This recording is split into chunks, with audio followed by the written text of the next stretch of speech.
Welcome everybody to the Core Office Hours number 21. Today, hosted by Patricia Alexi, Pape, Tino Garcia, and Sergio Ariza, we are going to talk a bit more about your presentators today. Tino, can you go ahead? Hello. Patricia. Happy Wednesday, everybody. I hope you're staying dry or you're you're enjoying the sun if it's not rainy on your side. But for me, I like to introduce myself. I'm Patricia Maliksi, and my values are positivity, encouragement, and consistency. Hello, everyone. My name is Aurelio, but everyone knows me as Pape. I'm in Panama City, and I'm an illustrator, an artist, brand strategist, and muralist. I still have to choose one, I know, but let's just flow till I decide what it is, or maybe I can just be everything. Sometimes one thing, one time other.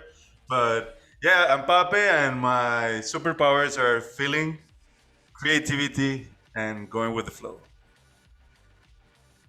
Hey everyone, good to see everyone again. My name is Tino Garcia. I'm from Los Angeles, California.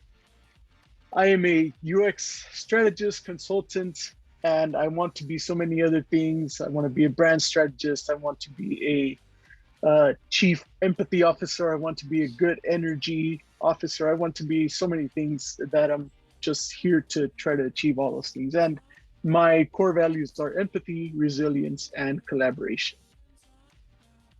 And last but not least, I'm Sergio Ariza.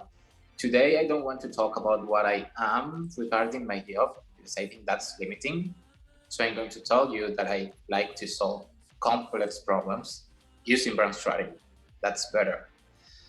And my superpowers are curiosity, passion, and clarity. We are going to be your facilitators today, so buckle up. We are going to have a ride. Bienvenidos, ni hao, bonjour, willkommen from the place you're in. Just drop in, say hello. We are glad to have you here. Our mission in the system is to activate, educate, and support a decentralized global creator community in finding their purpose, growing their careers, and leading the future of creativity. Our vision is to redesign the world from the inside out, one business model at a time. So this is co-creation, and we are the system, including you. So just jump in. This is brought to you by Core Brand Strategy. It's the brand framework that we all use and love. And if you want to know more about it, just go to coreismagic.com. As always, please like, subscribe, and comment. That really helps us to get to more people and to share the word and, to grow the family. And for today's agenda, we have the drop-in.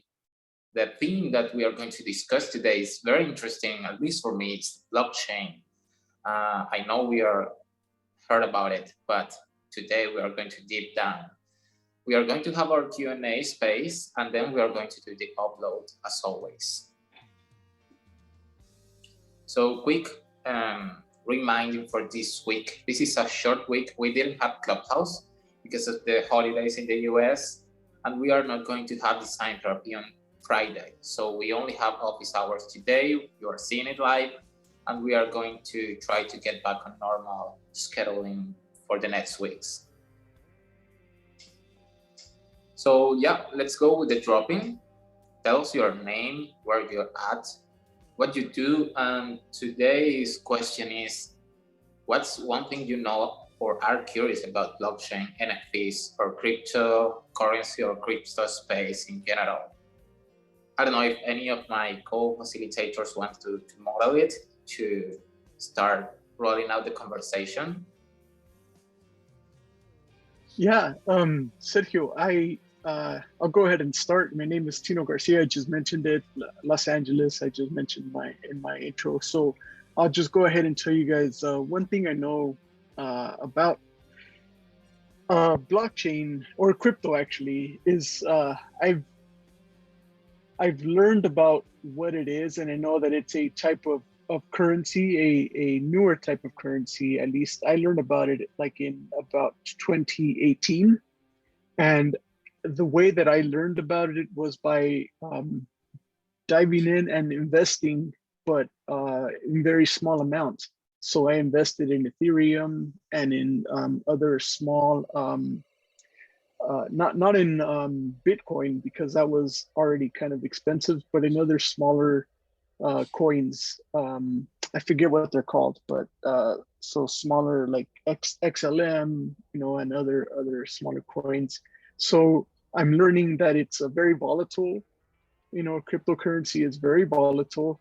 It can go up one day and very, very quickly go down on a whim. On a whim, it can go up and down, and so you have to be very, very keep on track. And it's a almost a full-time job if you invest heavily in it.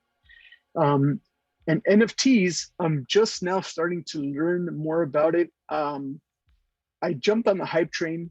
I heard about a Kings of Leon album that dropped as an NFT, and I just thought that was so cool. And I was a hype train jumper, and I decided to buy it. I thought it was cool, and I bought it. And I also bought an artist called Ruben Rojas. He has a really cool. He's from LA, and he has a really cool artwork based on love, and he does a lot of cool walls and things like that in LA based on love. So he had an NFT as well. So I bought an NFT. So I own two or part of two. I don't even know what I own, but I own some NFT. So I'd like to find out more about that. Thank you so much for sharing, brother. Does anybody else want to drop in and ask their questions about NFTs and crypto space? Ars. Yes. Ars, go ahead, man. Arsenije Savic from Belgrade, Serbia. I do strategy and development. And first of all, I want to share that this team this week, basically, and especially after the last month and finishing the circle, I realized that as my core value is freedom, I basically put it down that I want to focus on the blockchain space in the future. And it is crazy because first on Friday, somebody was writing to me in my community, do I want to write about NFTs? And now this is the topic here. But yeah, so I was basically researching NFT in last 4 months because we were talking about it on our podcast. And now I'm in the phase that I want to go all in regarding the blockchain development. So yeah, I'm Aksenian, I'm complete. Thank you for sharing, brother. We have a couple of drop-ins on the chat. Patricia, does anybody has their hands up to drop in, or should I read some? Let's have some more people drop in. We have 15 minutes, so 2 or 3 more people drop in. Jason, Geraldine. Yeah, Iwana. We have Yana. Yana, we have. Go ahead, Yana. Terrence. Hi everyone. I'm Ioana Balcan from Brașov, Romania, and we create packaging, design, and identity systems for ethically sourced and produced foods.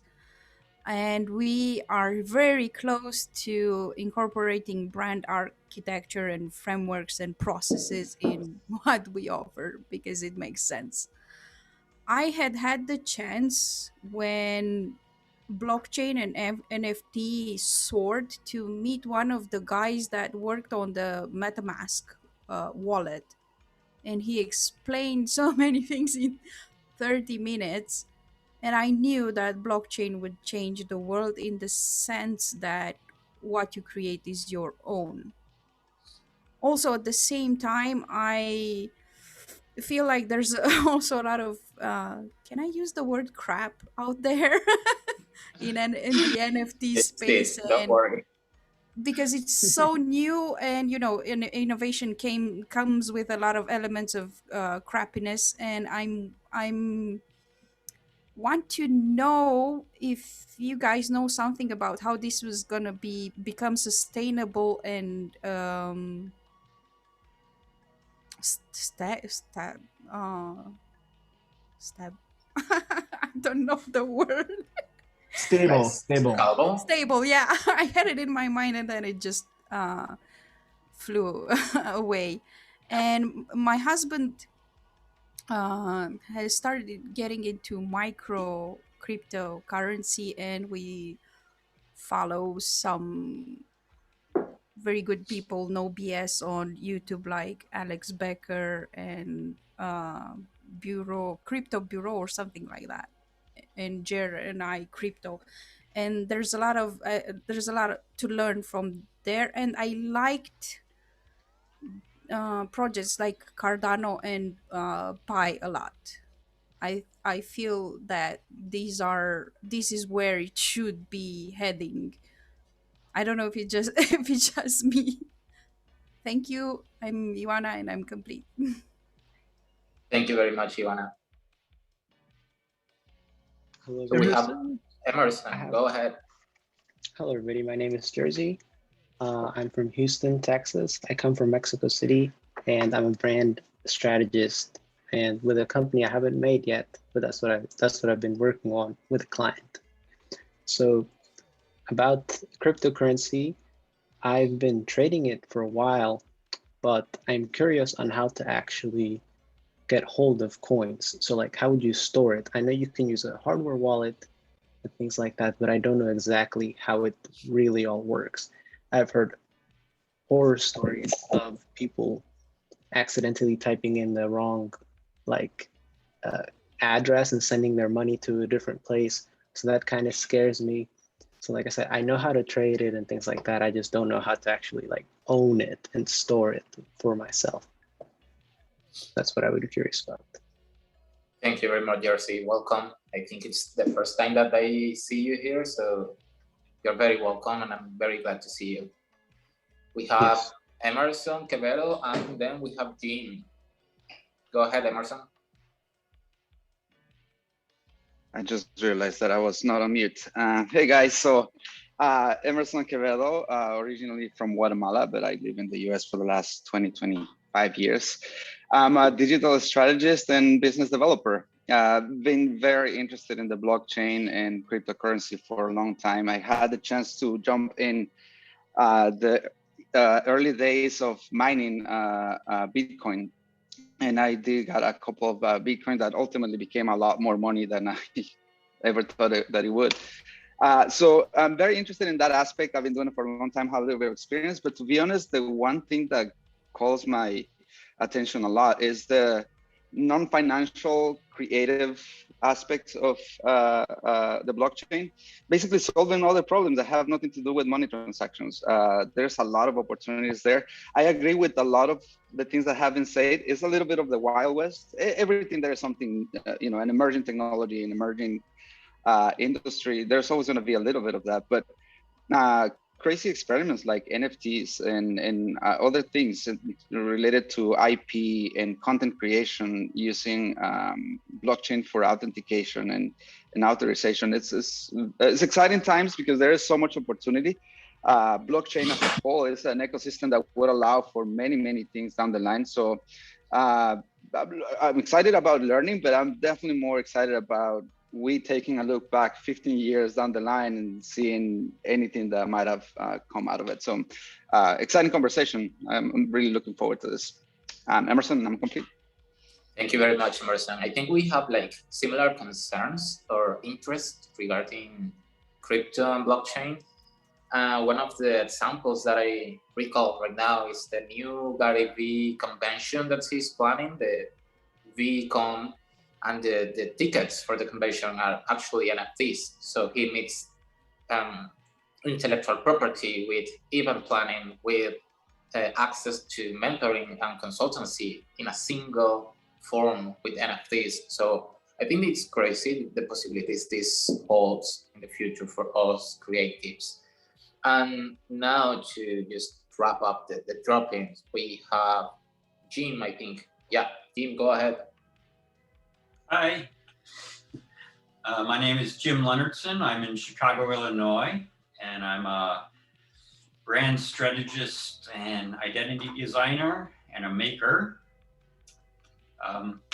See, what I know about NFTs and blockchain and crypto, it's kind of spotty. I've been hearing about it on there's the Prof G podcast with Scott Galloway. He's a business professor from was it New York University.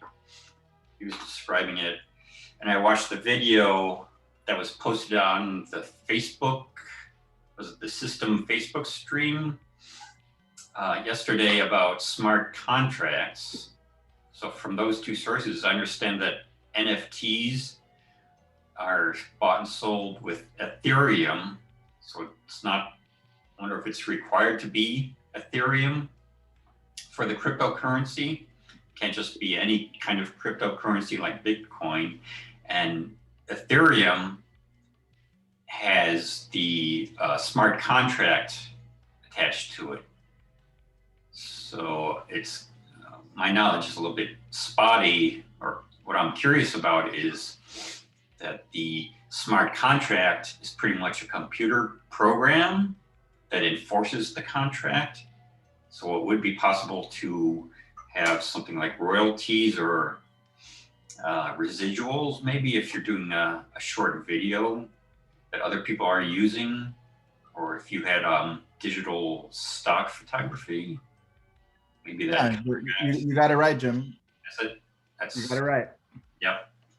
So that makes me interested in getting into NFTs because there's a contract, and it's, I wonder how strong that contract is. So, and that's about all I know about NFTs and crypto. Thank you very much, Jim. Thank you for being here again. And I want to drop in before we move on. As I told you, my name is Sergio Ariza. I'm from Buenos Aires. I'm a brand strategist right now. And I love the crypto space. I think I really am excited about the future. My favorite blockchain technology is Cardano, actually, because it's efficient. It's not as dangerous to the environment. And it holds a lot of promising features for, I don't know, different applications outside the money exchange and all of that. And I do have a couple of questions, like how do we start like using NFT strategies more than to sell art and to sell like digital goods, to sell like subscription-based services? Because I think that's a great opportunity there for a lot of creative people who's trying to build community around the idea of crypto space and all of that.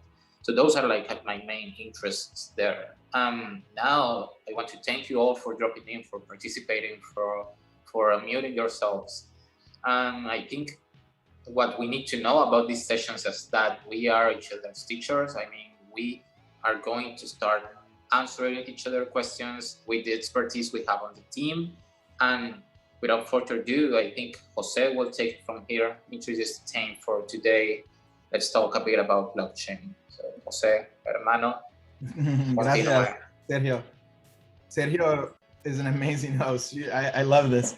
I'll be very, very brief. I don't want to spend a lot of time talking about blockchain because it's core office hours. But the question that I want to anchor on is what you just asked about how do we use NFTs for other strategies. If you go to the next slide, Tino, I think so without going into the pedantic mechanics of what blockchain is, Mary provided a link on the basics of cryptocurrency. It's in the chat and you guys can do some research. We're posting more basics in the in our Systm Facebook.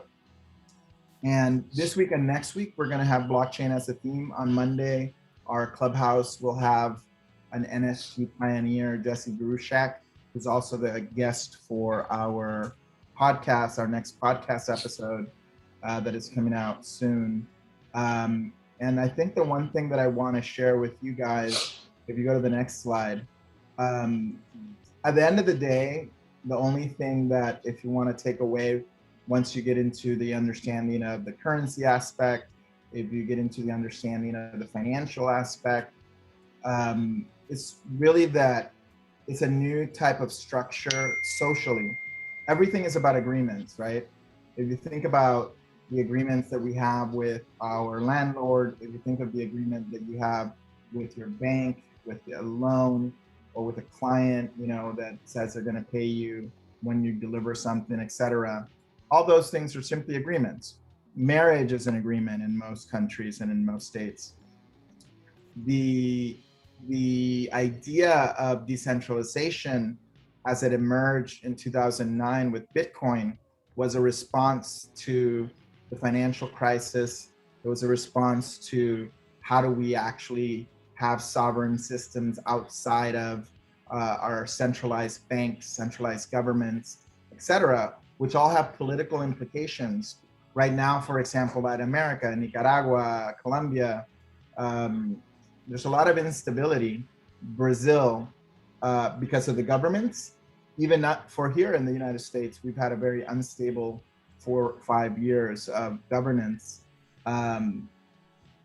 If we're able to create new communities and new peer-to-peer relationships, like the relationships that we're forming here, where Patricia in the Philippines and Sergio in Argentina and Mauricio in Colombia, and you know, Emerson in Los Angeles and Jaja in Singapore, you know, can actually all connect. That's a decentralized network, right?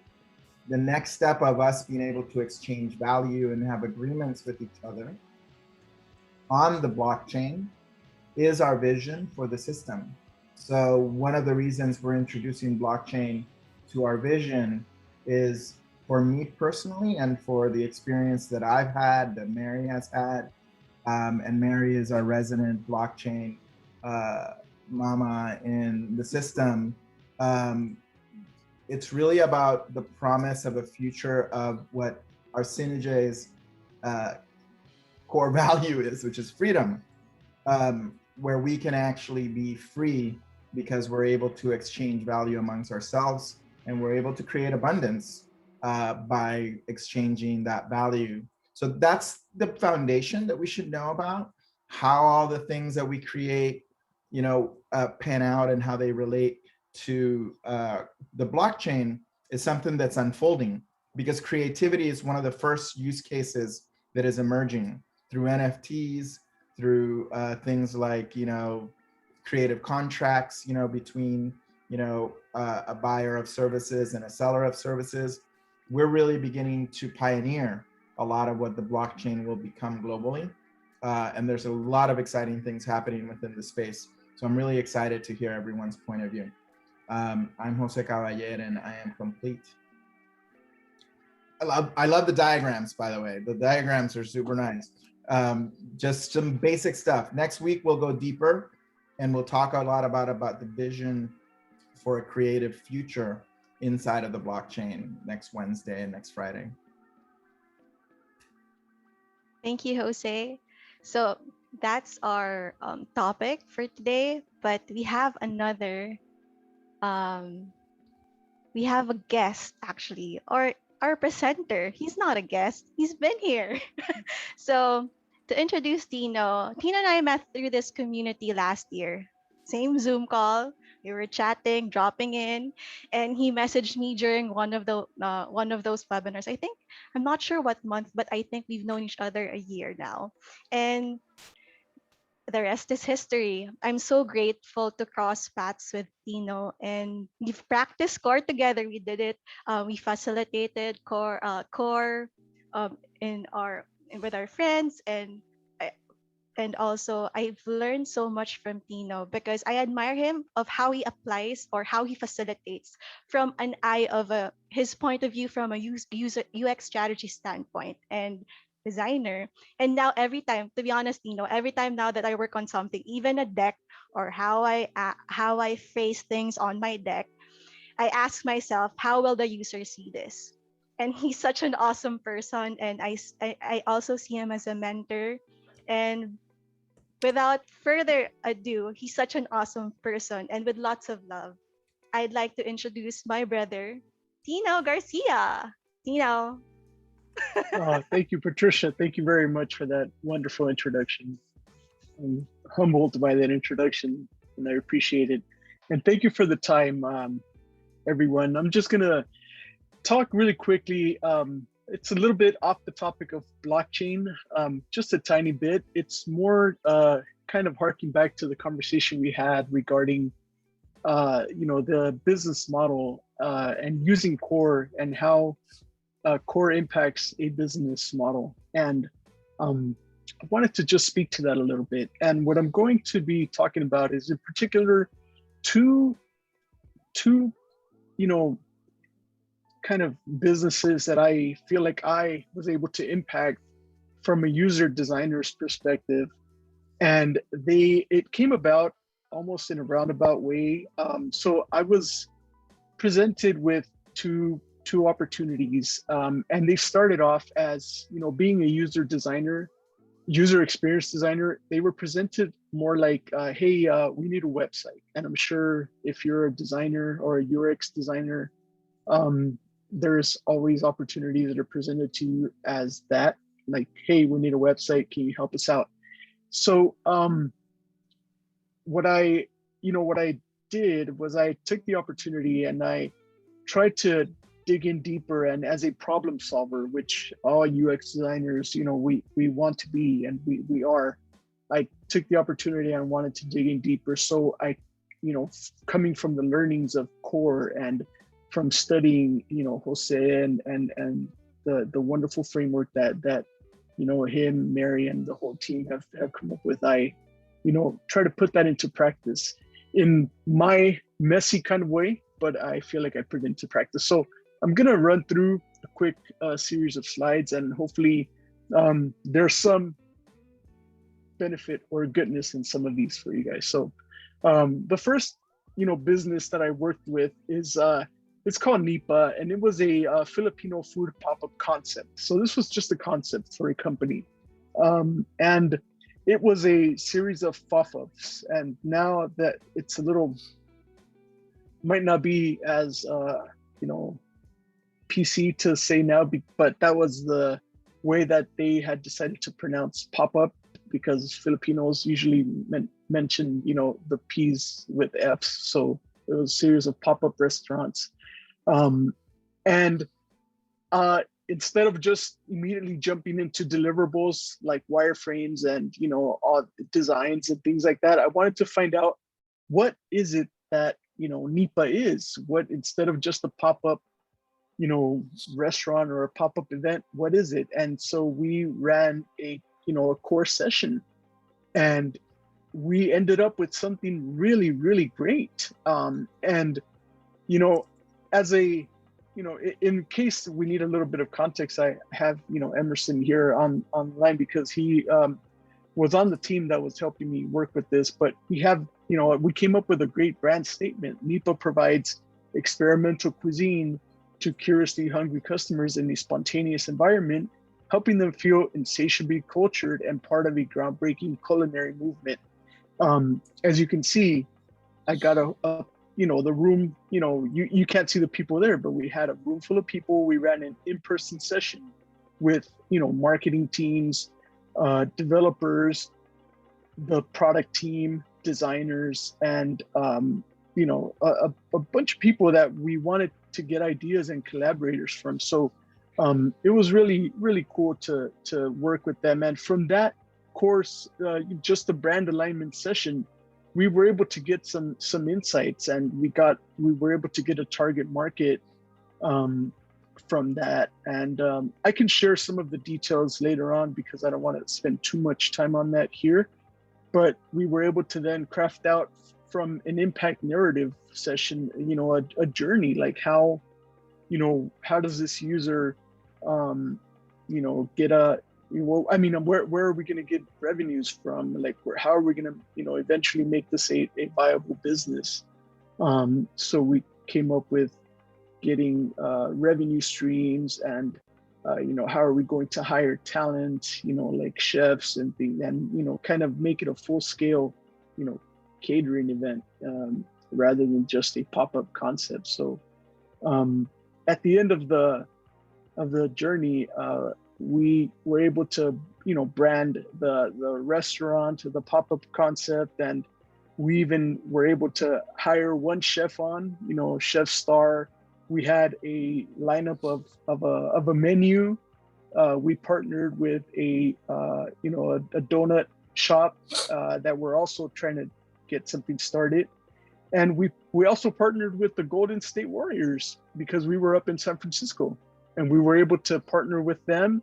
We actually went to meet with them in their offices when they were still in Oakland. And we were able to partner with them in an event. And we had an event, during one of the weekends. They had a Filipino Heritage Night. And so it was pretty cool. We did a little media ad with Steph Curry and our menus there. And so it was something that I was proud of, and it's something that wasn't just actually a web project, but it was a physical event. And I'd like to show you guys just a quick little clip of what Core manifested. It was actually a physical event that we were able to kind of make happen. Like it was a pop-up restaurant. It was, people working together, chef cooking food, and partnering with, then a championship team. So somehow, some way, we'll get this together to share with you guys. But I thought this is to me why Core is magic. I just wanted to share this with the team, and I thought it was a pretty amazing. I'll forward it a little bit so you guys can see. But that's the food the chef cooked. And sorry, I'll forward it a little bit. Yeah, so we had some food there, things like that, and then we broke down the event, things like that. But it ended up being a pretty good success for that event, and we were able to attend a game and things like that, partner with the Warriors again, and so it was something that worked out fairly well. So I was really pleased to see that from what was requested as, just a kind of a new digital project or a new website, we were able to kind of come up with a new, almost a new business model, which was perhaps a live event, so. And then I'll continue really quickly here. This is me, Meet Me in Italy, and it's an Italian sports luxe swimwear brand. They were just looking to rebrand and expand from a wholesale business to a consumer brand. Again, they were looking for just a new logo and perhaps a website. And what we were able to do was a team and I were able to, they had preconceived concepts here. They even had their own name already, and they just wanted a new design. If you see at the bottom right, they had me already, and this was in 2002 that they had this name in place. But in 2018, I believe, which is when my team and I came in, and we were actually requested to travel to Milan, Italy, to work with this designer.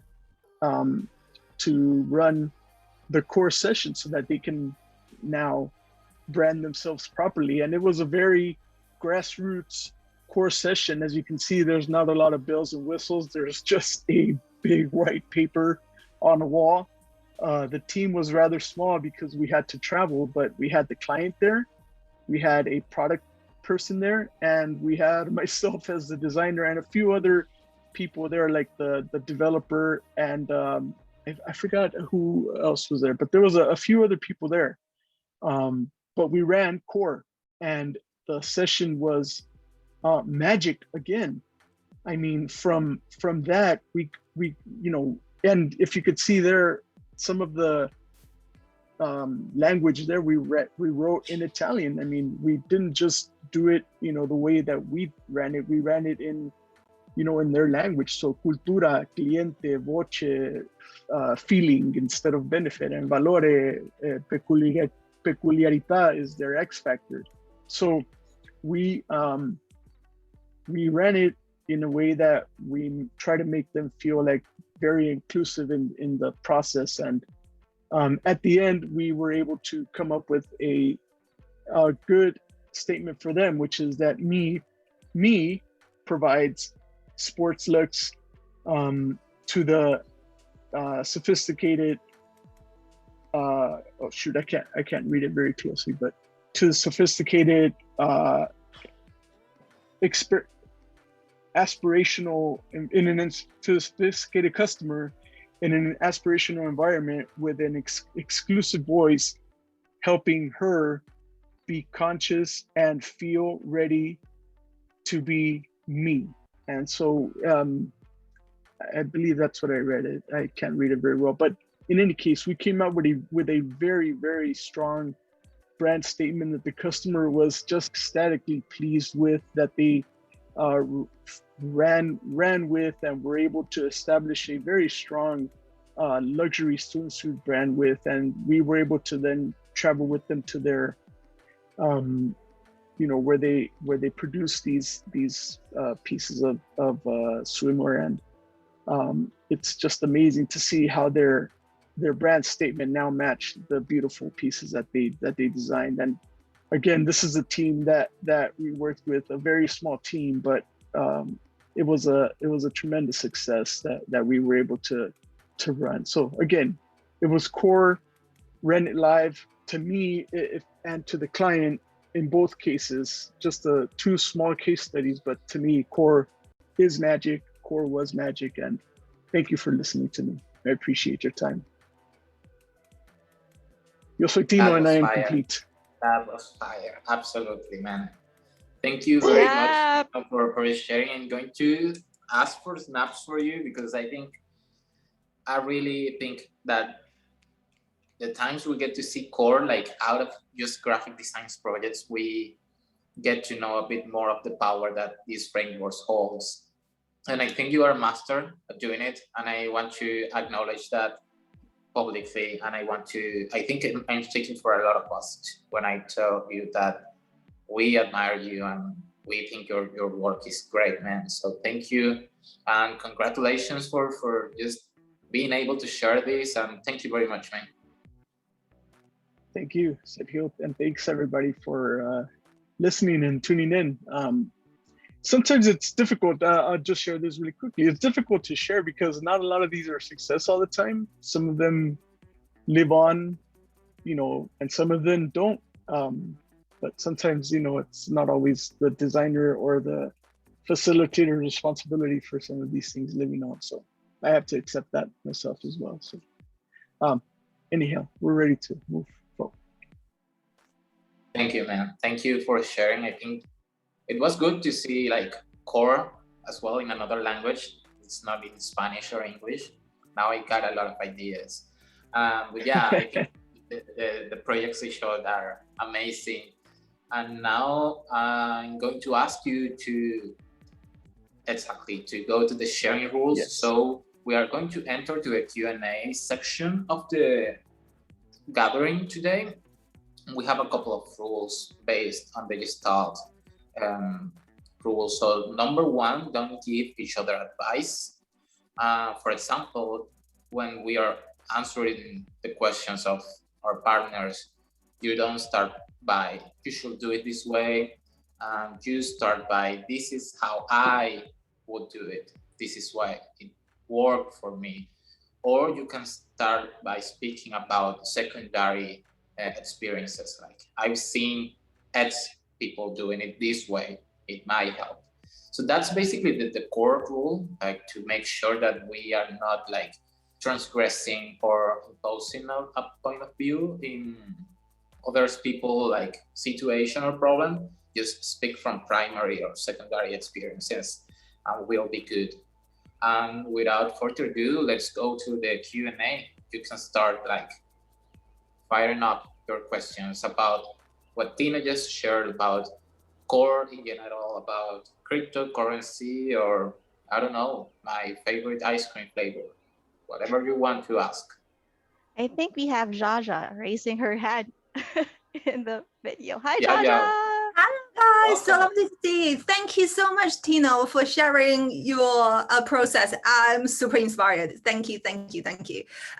So Oh, you're my welcome. question is that how many people, what's the best practice for people to be involved in the leading session? So for example, one was learning from Jose, and Jose had 2 people leading the session with a group of people. So basically, I have 3 people that need me to lead the session. I feel like I need to find a friend, or is it okay if I just lead it myself? So I'd love to hear your suggestions. Anyone? Thank you very much for your question, Yaya. I do have an answer to that, but I would like to know if anybody else wants to give their 2 cents before. I think let's hear Tino's answer, and then after that, anyone can share. Sure. Well, for me, I like to keep the room almost like a design sprint. That's why I kind of like mixing well, not mixing, but yeah, mix and matching the frameworks a little bit, but not as big as a design sprint, because design sprint includes many of the disciplines in a project. But I definitely want to keep the product manager or the owner of the product owner involved, and at least a developer, a designer, perhaps a researcher. So I would say at least 5 to 6 people. For me, that's been my experience, and it's worked really well because there's been great outcomes in the learnings when I run the sessions with that amount of people. I've seen and done it with less people. I don't believe I've run core with more than that, though, personally, myself. So were you running all by yourself, or did you have someone with you leading? Facilitating? Yeah. I have run it all. I believe on a couple of occasions I've had a co-facilitator with me. Yeah, on a couple of times it's been, but as far as participants in the session, that's what it's been. But leading it's been myself and perhaps a co-facilitator only. Yeah. So what does co-facilitator do? Why do you need them? Most of the time it's actually just kind of, because I'm a little bit forgetful or like slow in writing or something. So it's mostly to back me up if I forget to write something, or if I miss something, or if there's a session going on and people are shooting, really good information at me, just to make sure that I capture everything. That's it, like notes and just make sure the important message is being captured. Correct. Thank you so much. Yeah.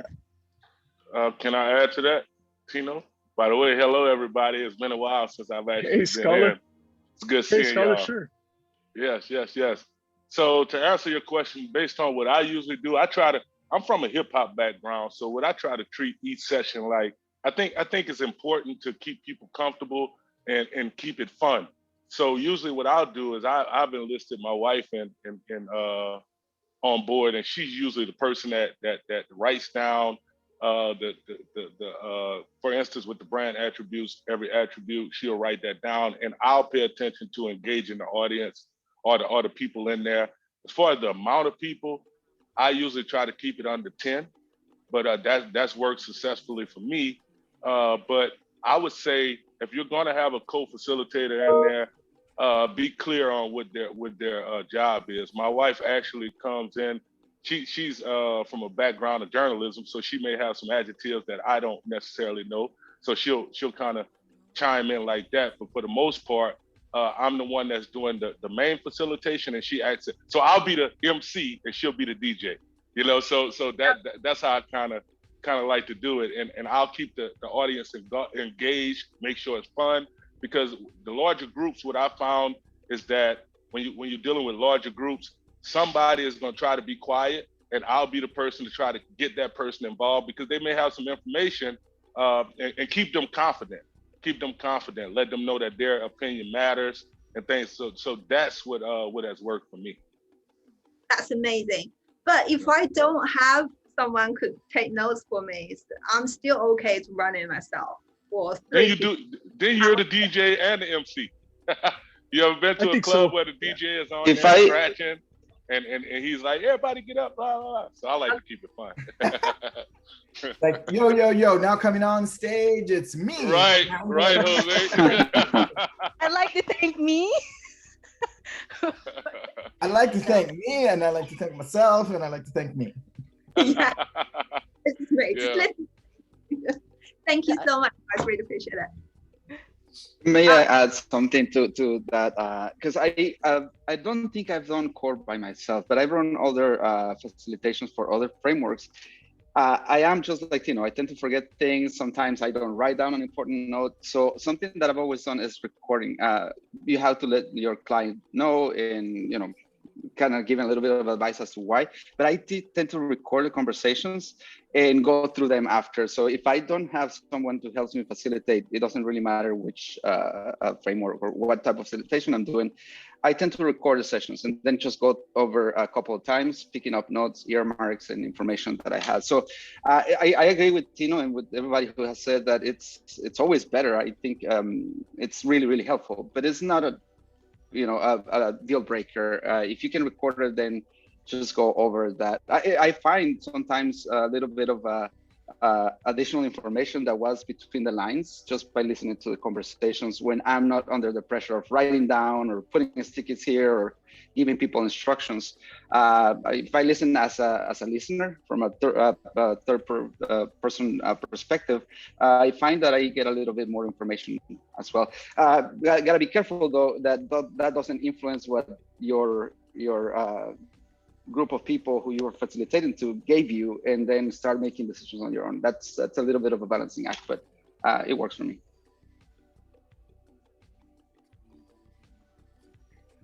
Thank you. Thank you everyone for your participation in answering Yaya's question. We have Joanna with the hands up. So Joanna. And we also have Jersey next. So is it okay to ask a question about the core circle today? So Keone introduced this yesterday to Culturescapes, and he showed us an overview, and we're supposed to be performing core on our business. When we do the Culturescapes, do we do it for our team or for the clients we want to work with, or both? Keone, would you like to answer that question? Since you're the master in Culturescapes. Can you repeat the question? Sorry, I was out grabbing a drink real quick. It's okay. So for Culturescapes, do we do it for our team or for the clients we want to work with, or both? Do we do it for our team or do the clients that we want to work for? So I think that you can utilize it in the same way that you utilize Stylescapes. So if you're working on your own personal brand, and context is important, if you're working on your own personal brand, creating your Culturescape can definitely open up the realm of possibility and be able to help you understand and align potential opportunities that you may not have taken into consideration before. While working with a client in the context of that project, you can use Culturescapes to create greater resonance between the members in the communities, and they can see how their ideas can have relationships to other ideas of other individuals on the team as well. And it can build greater resonance in that context as well. Does that make sense? Yes, Awesome. It does. Thank you. And I have another question. I have a difficulty in identifying the clients in my niche, like who could I be working for? It's ethically sourced and produced food. Well, I would start doing research in this space and look at look at some of the leaders in the space. Like, who is really talking about that and advocating for ethically sourced foods? Look at the companies that they talk about, look at the brands that they align with. But that's really more aligned with market research and starting to really explore the space and see who are the activators and the catalysts in that space. It's Go ahead. Yeah, it's interesting that many chefs and cooks connect farms and retailers and suppliers to everyone else. Exactly. And I come from the restaurant industry, so for me, sourcing, like understanding the vendors. Vendors have a whole host of relationships. Looking at the farmers, who are the leaders in that space, who are talking about the different kinds of fruits or vegetables that emphasize those values, and they're talking about that. Connect with them, reach out to them. Right, we're in this digital age where they're all accessible. And just say, hey, I'd love to work with more kind of people and companies and brands in this space. Who do you know in this space that is really inspiring to you, or who is really innovating in that space? I think it's really important for us as we develop our own personal brands and our professional brands to build those kinds of relationships and to have those those conversations. But yeah, hopefully that helps. Thank you so much for the help in identifying clients. I'm happy to know that I'm on the right track because this is the work I'm actually doing. Thank you so much. You got it. Thank you, Anna. Now we have Jersey. Jersey. Hello, everybody. My question was about core and about the final parts of it. I was looking over one of the PDFs, and it talks about it during the agenda part. It's on page 50. It talks about the agenda for day 2, and there's a big section. It's like 40 minutes for prototyping, and it's on there twice. And what exactly is prototyping? Is that going over the stylescapes and the next steps? I'll answer that question because that's confusing, and a lot of people ask that question. I included that agenda because I had just finished doing that session with a client that was an agency. Prototyping is paper prototyping. It's basically going straight from the exercises and specifically the customer profiles, and then beginning to create their website. The client was an agency who wanted to redo their website. So Core was helping them make it a lot more specific. So what we did is we created their website with, the user needs in mind, and the different 2 teams from their staff prototyped on paper with me. I'm going to remove that from the kit. Actually, that reminds me, I can update it very quickly and very easily. Colleen, who's here a few weeks ago here in San Francisco, helped me redo all those PDFs, but I have to update the content. Just follow the main agenda, the main agenda example. That is only if you're doing prototyping in a session. Have you ever done paper prototyping? No, I haven't. So would that mean that after the impact narrative, you're done? And you so yes. If you're just delivering some design work for a client, the impact narrative helps you. It's a user story. The impact narrative is a user story. And it helps you basically create all the elements that you're going to put in your stylescape. So for an example, if the first step in the impact narrative is that a customer find you on Instagram, you create the Instagram post as an example of how that customer found you, and you design it in the style of that particular client that you're working on. And then you go through the next step, which is a landing page or a website, and you could put those into your stylescapes or elements of them into your stylescapes. I had the tendency to make my stylescapes really specific to the story, of how a client, interacts with the brand or with the business. So I use the story from the impact narrative, the user story, as the source for what we are designing inside the stylescapes. Okay, thank you very much. Those are my questions. Thank you for answering. Yeah, we have someone. Marcio. Yeah, Marcio. Talk to me, Marcio, brother. welcome back. How's the weather in Portugal? Hello, guys. Okay, recording in progress. Stop. Okay, I hope you guys are eating well. Weather a bit loud. Music. Sorry, your music's a bit loud. Oh. Okay, thank you. No problem. The weather in Portugal is fine. Apparently, it's still a bit loud. Sorry. Okay, it might have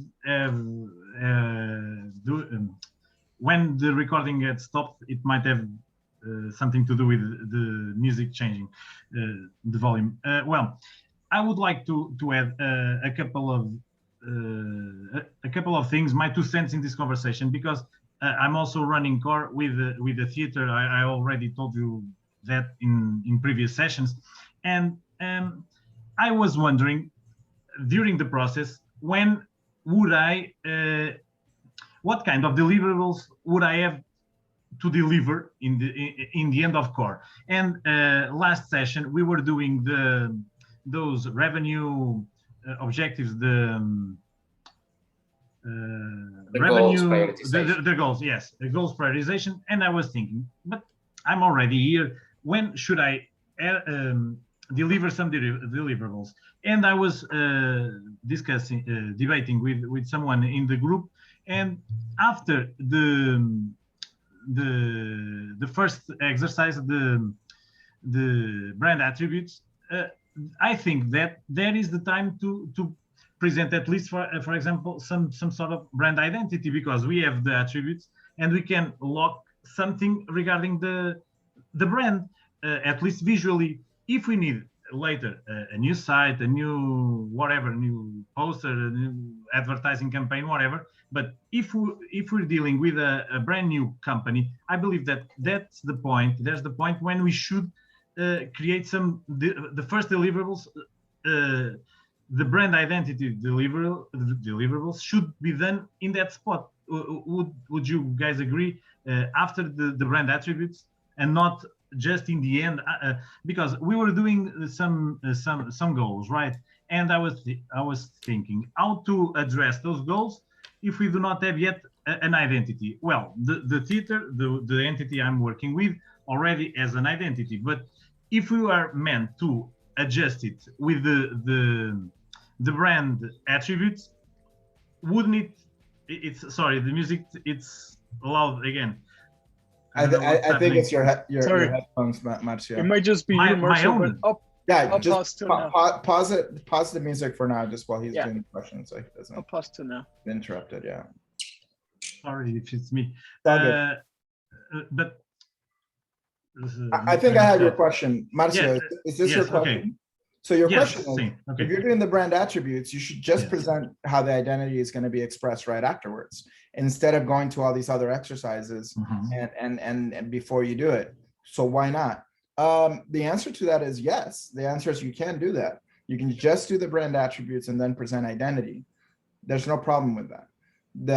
The mechanics of the business itself are driven by a little bit by the brand attributes, but they're primarily driven by the user profiles and by the user stories. So for an example, I personally think, my point of view is that identity is only as valuable as, or brand identity, the design of it is only as valuable as the experience and the mechanics of how the experience affects the business. That's why I renamed impact narrative, or I renamed user stories into impact narrative, because really it's the narrative of how does somebody engage with your idea or with your brand, and then how does somebody get affected by it, and you enroll them into it and into the whole thing. So the system is more important than what the identity is itself. Proof and case in point behind me, the identity system for this system is super inconsistent and uses different fonts and is very like what, where most brand identities are, supposed to be very consistent and very modernist and very simple so that you can remember it. But if you look at core as a whole, what the brand, how it affects the user experience, the customer profiles and the user stories, and the business priorities, like what do we need to do as a business. Now you have a very cohesive, holistic expression of what impact you can have as a designer, because we're not artists. It's a mistake for us to function in the world as decorators of pretty things. Look, there's 1 billion logos on everything on the web. There is so much noise that we experience on a day-to-day basis from a design standpoint, that for us as designers to be responsible in creating new ideas for our customers or clients, I believe, this is just my personal belief and not imposing it on anybody, that we do need to look at it holistically. So what do you present once you're done with all the exercises? I would present, I never present identity as a system of like, here's the logo, here are the colors, here's this. I try to present it in stylescape format with examples of like, this is where the customer found us. Here's the landing page they went to. Here's a little bit of the product or the interior, if it's like a physical space, etc. And that for that, you need more than just the brand attributes. So hopefully that answers the question a little bit. Can I add something? Yeah, please. Yeah, precisely that. Not just the brand identity, but stylescapes. I was going through all the notebooks, and I found some notes I took from Core, so the online videos at YouTube from 2016. I already had notes from Core at that time regarding a chicken bistro exercise you guys made in the school videos. But I believe after doing all of those brand core attributes, we should do those stylescapes. I believe that's the point. Not the entirety of the other goals, but at that time, at least some sort of landmark. Okay, this we already done the brand attributes. Here the stylescapes, here with all the brand identity, all the attributes that define this brand. Then we go through the customer profiles, we go to the goals, etc. And then in the end, if needed, whichever path the brand takes, either a website, either like I said, a campaign, whatever, then we do the next deliverables. But I was wondering, because this is my first run with Core, I was thinking when to deliver those deliverables, and I understood only at the goals that I should create those stylescapes after immediately after the brand attributes. So I believe that we are in the same page regarding this after the attributes. Okay. You can do it. You can do it like that if you want to. Yes. Yes. Yeah. I wanted to add something to this. How I see it is like let's say any client comes to you, and let's say Core is the first recipient that will contain information, is data.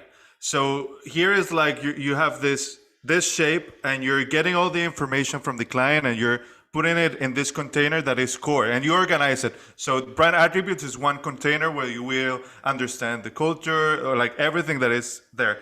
Then you have another container for your client, like segmentation, and then you have another container for the business goals. I use it for two things. One is for data for me to design and to translate later, but also to get to know the client. And I also use it to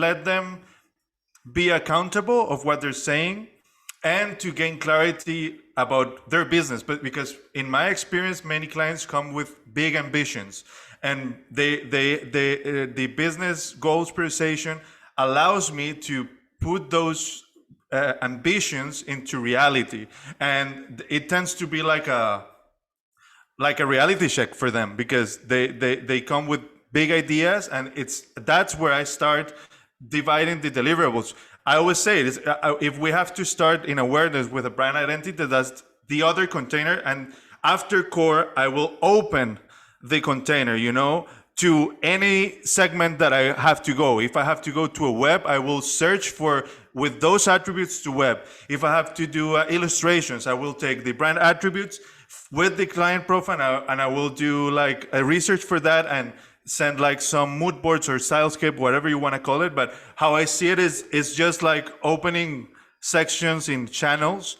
But what really connects this strategy, in my experience, is the user needs. Like if my goal one day is to be able to do like a complete strategy where I have web, a social, product, brand identity, and all connected through user needs. That's something that I haven't been able to manifest yet, because I think that takes years, or a big team or big resources, But that's my dream with Core. That's what I saw from the beginning, and it's what I'm slowly walking my steps to get to that. I'm up and I'm complete. Thank you, Pape. Thank you, brother. So we have another hand up. I hope we answered Marcio's question, but if you need something to clarify more on Marcio, feel free to drop a question on our group, and we'll be happy to drop in our how to further help you with your journey. So thank you, Marcio. Now we have Emerson. Yeah, a little bit of a comment in a question, because I think I faced this problem, and Tino will back me up on this one. I don't think it will be for all clients, but Tino and I had the opportunity of setting up an internal agency in a company. So the way we used to work, it was not really having control over most projects and products, but really just bringing in the business unit heads to help them with whatever they needed. And I think it was at least in one, but maybe a couple of experiences that after going through the identity phase, that became enough for them.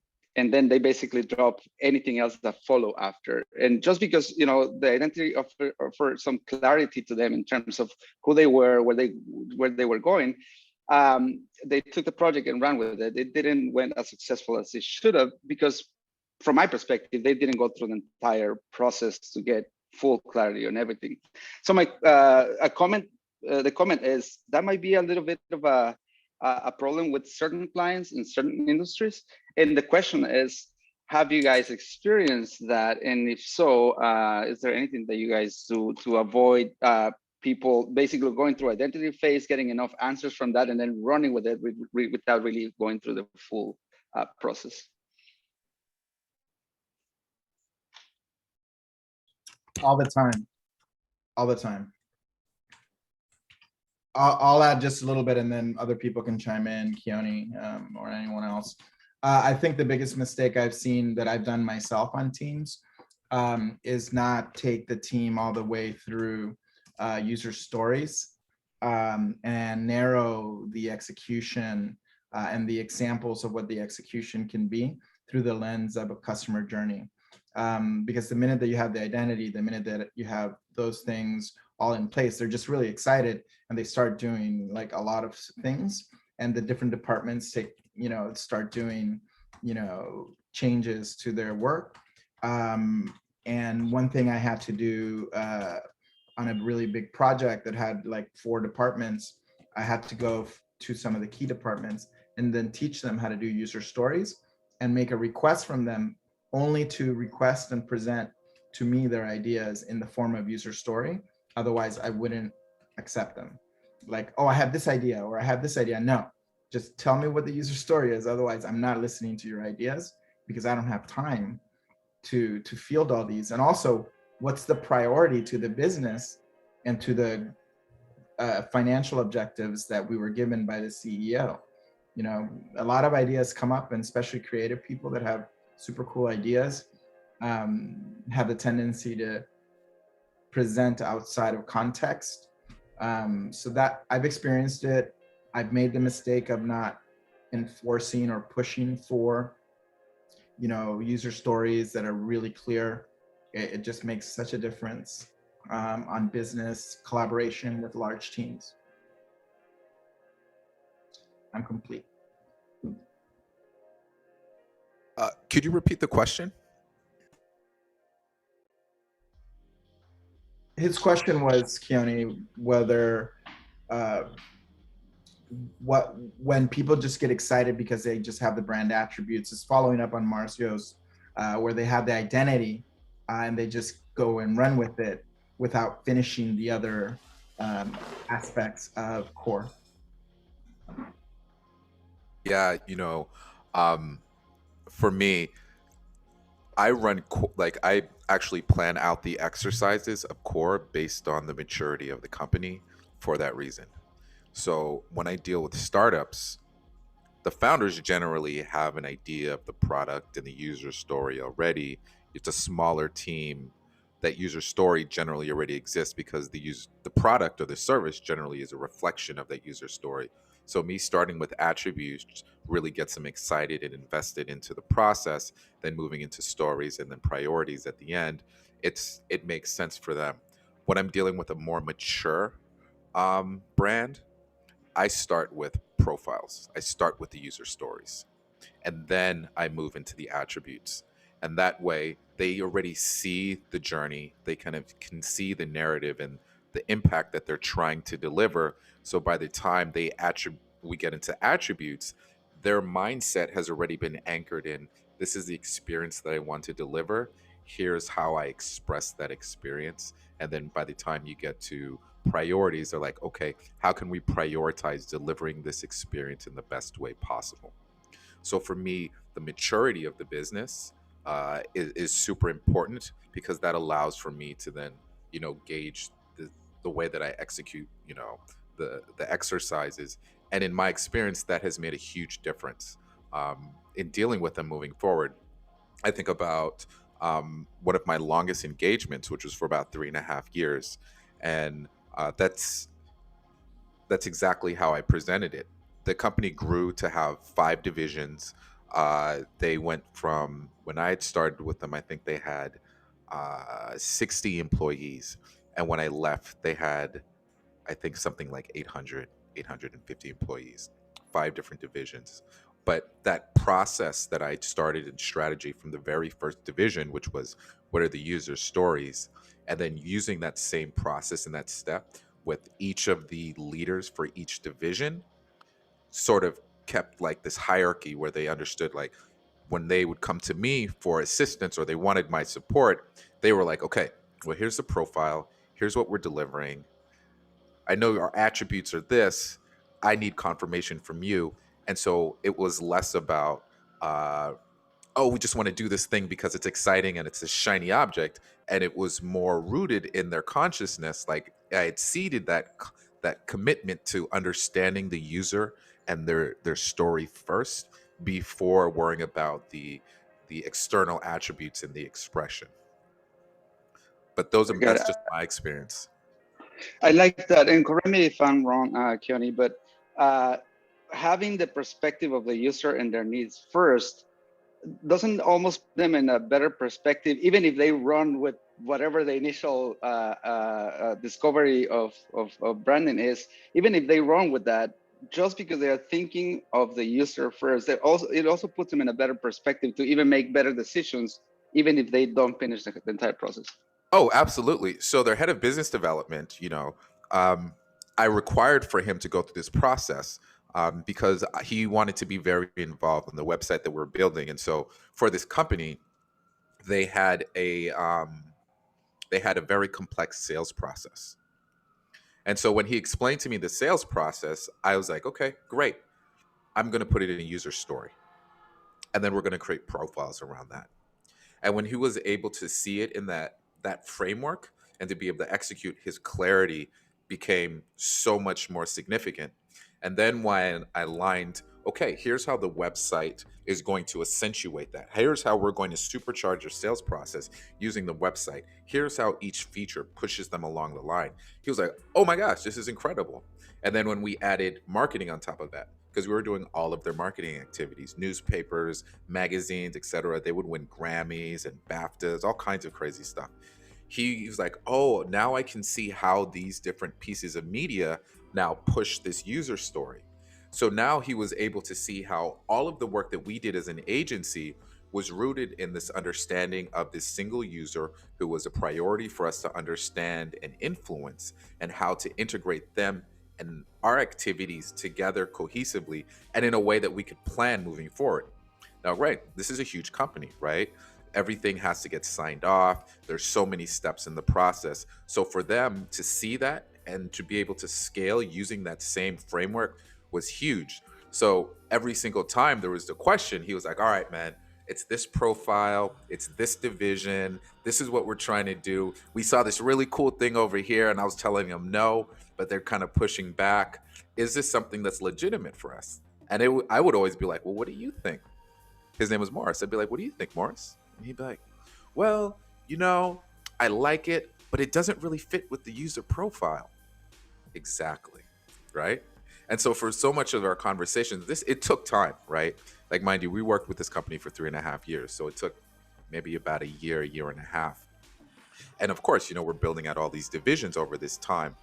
But, it really started to seed, and it was top down, because I was the one that kind of set the tone and that expectation. He then picked it up as head of business development. Of course, he's feeling all of the questions and concerns from everybody else. But now, because he sees it in that framework, he's forcing everyone else to have to address it to him in that framework.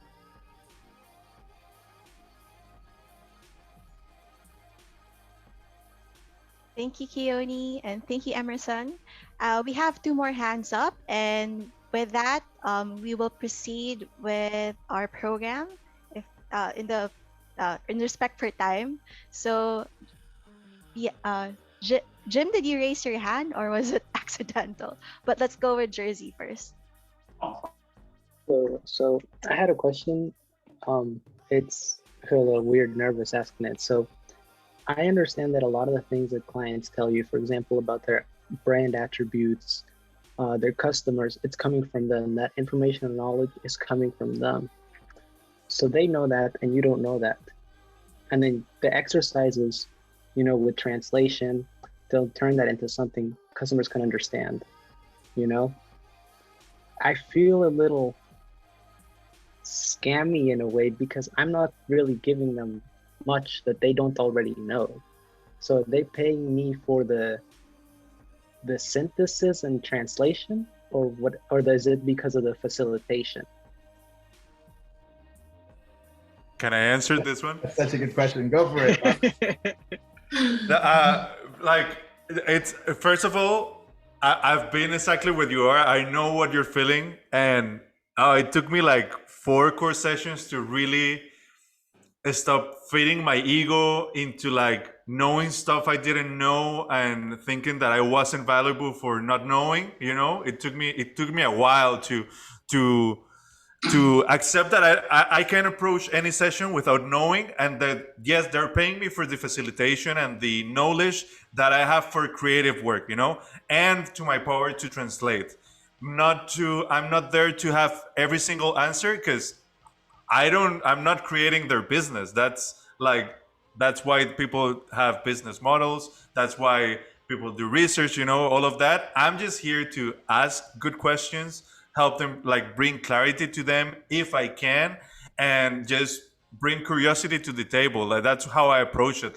I'm curious, I want to understand, and I know how to. The creative Sherpa, I know my ways through creativity, and I know how to bring an idea to something concrete, tangible. That's what I'm bringing to the table, and yeah. So I would say you're getting paid for both, and that I also wanted to reassure that what you're feeling, I felt it, and I still get really nervous before.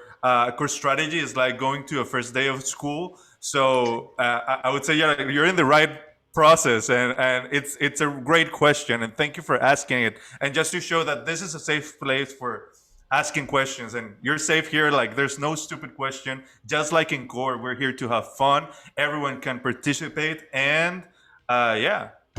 Thank you, Jersey. I hope that helped. Yeah, it helped. And Jersey, just to comfort you, I've been doing therapy, and the therapist doesn't really answer my questions, right? He's there to mirror back to me of where I am in my mental space. I feel like for me, it's the same with what we're doing with Core. We're there as business therapists. They have the answers.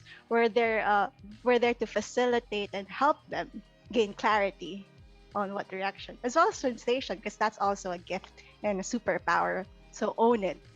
I don't know. I'm nervous. I feel like at the end, the client's just gonna be like, "Wait a second, we already knew all this. You know, all the stuff that you're saying, we already knew. So like, why'd we hire you?" I feel like they're gonna like just like be like, "Wait a second."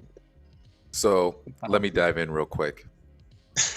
And I love this quote: "The knowledge of self can't come from self. You need something to reflect on. You can't see your face. You need a mirror. You need a camera, right?"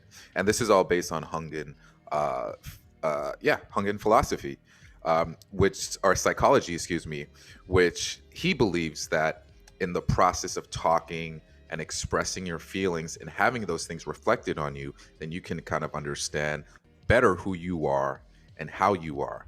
The problem is when we express those things, it's like a vomit. It's like, bleh, right? Whenever you meet the first client, they're like, "Oh my God, this is what happened. And I did this and that. And then the company did this and that. And then, oh, this one time when I first started this thing and then I was a kid and this thing happened."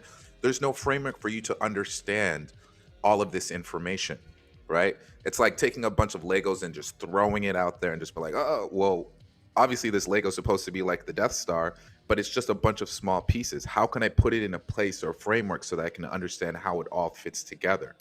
Your job isn't to know the information. Your job is to be able to put the information together in a way that they can better understand it, right? So and in my experience, the best situations where I've executed core, the client has always been like, "Oh my God, I feel like therapy," right? I feel like I understand myself better. I feel like I understand my business better. I have clarity into the next steps that I should be doing. I have clarity into the way that I should be expressing myself, right? It's therapy. When you go to, and you pay $400 an hour for a therapist, the therapist doesn't sit here and recount his 10 years of psychology experience and how he understands psychology. No, what does he do? You sit down on the couch and he goes, "How was your day?" And you talk about your day. And then he asks you questions about your day. And you respond. And then at the end, you're like, "Wow, I feel like I'm much better and I understand who I am better." Great. That'll be $400. It has nothing to do with his experience. It has to do with the way that he can reframe your information about yourself in a way that you can understand yourself better. And that's how I look at core. But we also have to exhibit form and function, and it's a design process. So you have to render intent. So now that I understand, or now that you understand, and we have this alignment, and now we can understand. Okay, now how can we build? How can we take steps forward to accomplish your goals? And it's a process, right? You'll do it a few times, and then you'll really start to understand. But it's kind of like one of those things, you got to go through it to get through it, and then you'll understand it. Okay. My name is Keone, and I'm complete. Core master. Thank you, Keone and Jersey. Were we able to? Paul has something to say to. Yeah, could I jump in? Jump in, Can you guys please. hear me? Yeah, we can hear you. Yeah, so I had a similar situation happen with my first session with core, where I was like, imposter syndrome. Do I know everything? But one thing that helped me was just I put out the disclaimer from the beginning and said, "You know your business better than I do. I'm just here to help you guys see your business through a different lens." And then I just left that there, and I start all my sessions off like that. So I'm saying, I don't know your business better than you, but I can help you see your business from a different lens, from a branding perspective. And then that saved me a lot of trouble going forward, because I didn't claim to be the expert. I just claimed to be the person who would help them see things differently and give them a different perspective. So that's my go-to line. You know your business better than I do. I just don't know. I'm just going to make you see it differently. That's it. I'm Paul, and I'm complete. Thank you, Paul. So I think we have Jim. Thank Okay. you, Paul, for sharing that. I think we should include that in all our presentations. we Yes, don't. thank you, everybody. Yes, Jim. Sorry. I'm not sure if we passed that question, but about the client who wants to go from brand attributes and skip other part of the strategy building process, you should consider the purchase cycle, or remind the client that there's a purchase cycle.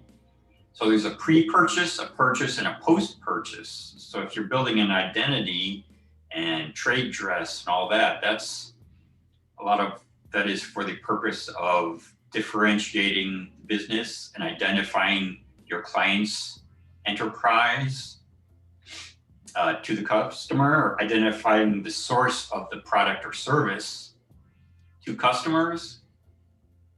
So if you get through the cycle of up to the point of post-purchase, I think the brand strategy, when it's filled out past those attributes, you get to have a policy or some practice that will reinforce back to the pre-purchase cycle for more customers. You have to decide if your post-purchase process is reinforcing a new purchase return business or getting new customers. So you get recommendations and star ratings or something from the first customer, and that will give you 3 more customers. Are they actually telling people about the service or product? So if you just have your brand attributes, you weaken the post-purchase or the purchase process. Yeah. So that would be the thing to mention to your clients who are jumping steps and trying to cut corners, and you shop too soon. That's a really good one, Jim. And I think the last thing I'll add to cherry this whole issue of where the things happen. There are clients that just want a new identity and that don't care about you being involved in their business at a level of what you're saying, Jim. That's okay too. I've experienced that, and I've said, okay, you don't want me involved in that. Here's your logo. Here's your new identity. Good luck. So I think Marcio is dealing with a creative team and very interested in the identity. So all of the comments from this today were amazing.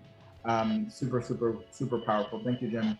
You reminded me of something super important, which is the different stages of a customer inside a brand is one thing that we should probably include more of in what we teach. So Patricia, take it away. Thank you, Captain. And So Paulo wants to say something. He put up his hand. Oh, yes, Paulo. Hey, afternoon, y'all. It's been a while since I've been here, but this everything, the dialogue is just fire. And I just had a question, talking about what we're just talking about is when you do have those clients that are like, because there's this one client I'm dealing with where he's in Australia, and I've done his logo. I went through the entire core, like a lot of the modules and stuff with him, and he came back, his feedback was like, yo, this is too much. This is more than what I actually need. I just need the logo. When you do have clients like that, and I know obviously it's not ideal, what do you feel like are some of like the base core things that you think would be necessary to go through with them, at least if they're just like, look, I just got 30 minutes or 40 minutes as far as core is concerned? Keone can talk a little bit about Core Light, where you just define 3 different columns from the attributes in one customer profile and like the priorities for awareness. I trim it down to, at an attribute level, it's like culture, how you make your customers feel and what impact you have on them. Like out of all 6 columns, those are the ones that I use for the minimal. And then for one customer profile at a minimum, and then what are the awareness goals that you have for your business? I want people to think I'm a professional company, and because my business cards are nice, I need letterhead, and I need, a logo on my website that I already have, a new logo or whatever that might be. But you can really trim it down to those 3 things. 3 of the 6 columns, one customer profile, and one a few things for awareness, or that's what I would do. Yeah, definitely. Same here. Focus on one profile. What is your primary customer? What do they look like? Go through that. With attributes, three adjectives for each section, and with priorities, what are your top 3 priorities? And I just keep it super succinct. And then I always let them know, right? Like, I get it. I know that you're only looking for a logo, but understanding that this is going to be an anchor for your brand moving forward, it will allow for me to understand maybe there's additional functionality that this may need to have, right? Like, are you going to be doing packaging down the line? Are you going to be a purely digital brand?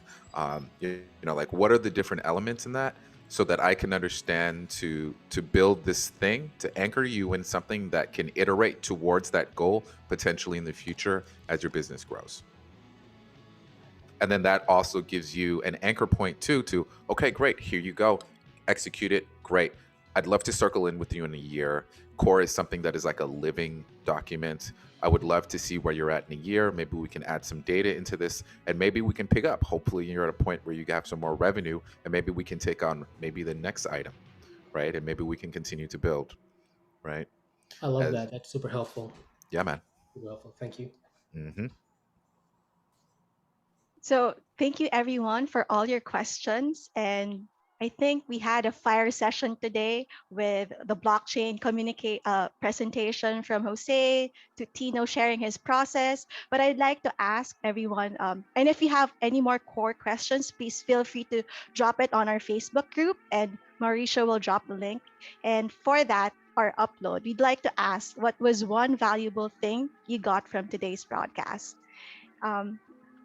Anyone who would like to share their upload on the chat? We have upload core is magic from Porsche. Anyone else besides my sister? Yeah, I'm going to keep as my upload the presentation from Tino. I think seeing core outside graphic design projects or graphic design only projects, it's super helpful for me. It means validation. It means spreading the word. It means a lot. Tino, I think you're a master. I'm honored to have the opportunity to have you between my friends and for being part of this community. So thank you so much, because I think we have a packed day today. So thank you very much. I'm Sergio, and I'm complete. Stay completo. And we have another upload from Jose. Our community gives me energy. And hello, family. Oh, hello, Rafael. And we have Marcio. My upload is that I need to understand better all the steps and objectives of each exercise regarding core, and that others are doing it very, very, very well. And yes, Ars, you have your hands up.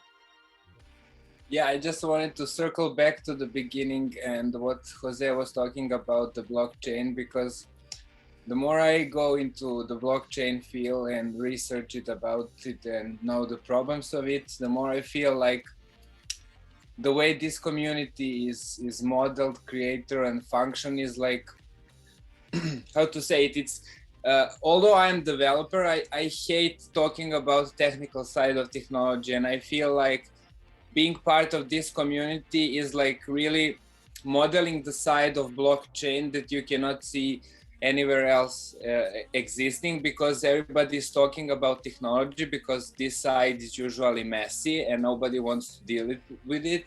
But I feel like the power of this community is just at the start. And yeah, I feel like this is for me, this community is like the what blockchain is. It's not about technology, that's just tool, but everything that is happening here. So I'm Axini and I'm complete. Thank you, Ars. What a wonderful upload.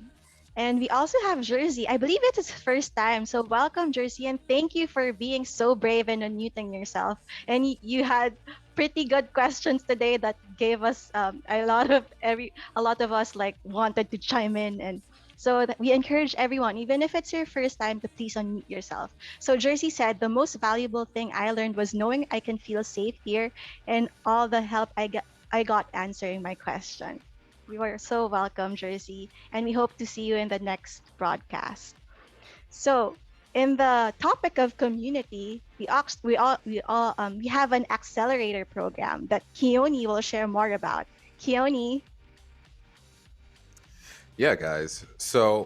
Um, so the Accelerator program, what is it? It is this community, but in smaller circles and with very specific tasks that we have, monthly goals to complete. We have three primary circles, that is fire, core, and flow. Fire, which is about your purpose and your story and being able to orient yourself around your purpose. You have core, of course, which we align um, with our personal brand or your professional. It's your choice. But really being able to go through that as a community and with someone like myself to help you guide and use my experiences to help you guys, land at a place where you guys feel is truly fruitful. And then finally with flow, which is about putting it into action and executing without the pressure and stress of, like the oppressive structures and ways that we've done work before. But it's also more than that. It's also the replays from our broadcasts or broadcasts that we have here. Pretty soon, they're going to be primarily stored only on the Accelerator program. You're only going to be able to see highlights. And we're going to have other circles as well. We're looking at putting together a circle around blockchain and crypto. We're looking at putting together a circle around the cannabis industry. So there's going to be abilities for you to kind of dive in and kind of really dive into a little bit of niches that you have. Webflow, for example, what does that look like? How can I get familiar with that platform? So we're really excited to break that out. But there's also more than that. And I think this is also one of the primary benefits of the Accelerator program is having access to the resources and tools that we've used in our own projects. So for example, if you're working on a crypto pitch and you're like, have you ever done a crypto pitch? Yeah, actually, I've done multiple influencer brands. I've been on reality TV pitching these, influencer cannabis brands. What does that experience look like? What are some of the things that I can, give you as an awareness to give you, avoid the pitfalls of some of the challenges that you might have in the cannabis industry? Or maybe you have a SOW that you need to execute, and you're like, what is an SOW for a $50,000 project look like? What does it look like for a $500,000 project look like? Right? So having the confidence to be able to see the tools and documentation around the work that you're doing and be able to get confidence in that in the community. And lastly, but not least, is play, right? To have fun together and connect. So we're going to be sharing broadcasts where we're doing yoga together, live music and movies together, right? In fact, this weekend, we're going to do a graduation for the first Circle members. And they're going to be sharing their bios, but more importantly, we're going to be having fun and just sharing, the experience that we had for the last month of this work that we've been doing. And maybe we should have made a slide for that. But you guys are all welcome to come. It's going to be Saturday at 11 p.m. Pacific Standard Time. I'm going to be spinning the tunes. We might have some tasty beverages, and we'd definitely be enjoying ourselves and just talking about the experience. And if you guys are available, we'd love to share that with you. But the Accelerator program is live right now. We are accepting applications for our next cohort. So if you're interested, you can go ahead and you can email me directly at keone@thesystem.co. You can also check out the website at jointheaccelerator.com. And you can DM us. We're available in all the interwebs. But it's an incredible community. I'm really excited to This see is a it grow. website, Keone. Sorry for interrupting. This is you mentioned the website, so this is the website live right now. Live right now at talk about that. jointheaccelerator.com. Yep. So yeah, that's the Accelerator, y'all. My name is Keone, and I am complete. Thank you, Keone. And yes, the website is up and it's brought to you by the Systm. And if, like what I said, we have the Facebook group if you want to join, if it's your first time and you have other questions. We are each other's teachers. And next slide, please. And of course, please, on our socials, if you can follow us at We Are the System. And for Keone's Instagram, it's at Keone Chong. For Mary, it's at Mary A. Gribbin.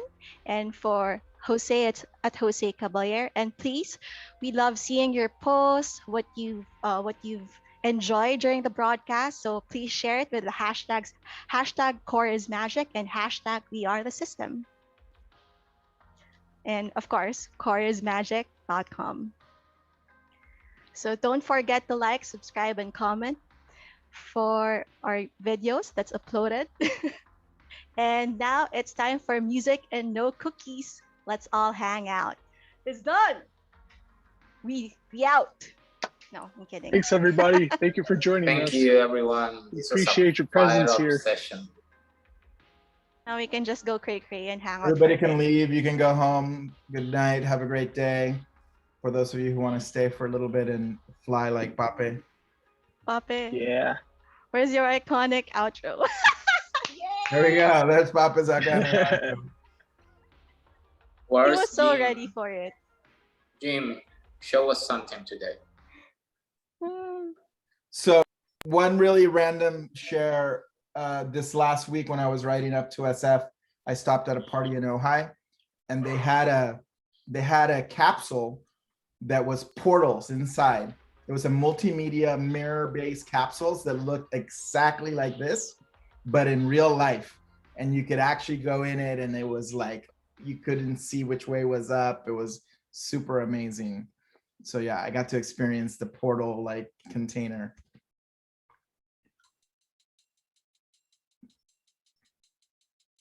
So how are you people? Let's enjoy this music and no cookies session.